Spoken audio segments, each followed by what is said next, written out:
Լավ, այս ամեն ինչից հետո Փաշինյանը հնարավորություն ունի հունիսի 7-ին կրկին վերընտրվելու։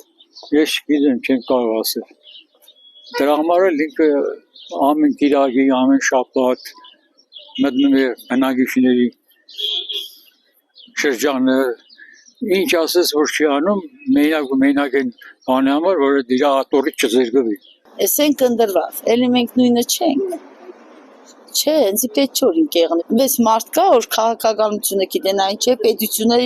երիտասարդությունը, մանկությունը, մանուկների հարցը բոլորին է լուծի։ Նպաստ տալով չէ, նպաստ երեխակ բերել փող կտա, մեզ պետք չէ այդ փողը։ Դու աշխատատեղ դուր երիտասարդություն։ Կանգնեցնեք բոլոր երիտասարդներին հարցերեք, ով աշխատատեղ ունի։ Բանակից գալիս են ոչինչ չեն անում մեր տղաները, ում է պետք։ Հայրենիքի համար թոշ եմ տալիս, բայց գալիս եմ հաց եմ փնտրում, աղբամանների կողքից անցնելով։ Եթե աննամուսի պես մեր ժողովուրդը ընտրեց, կնա ընտրվի։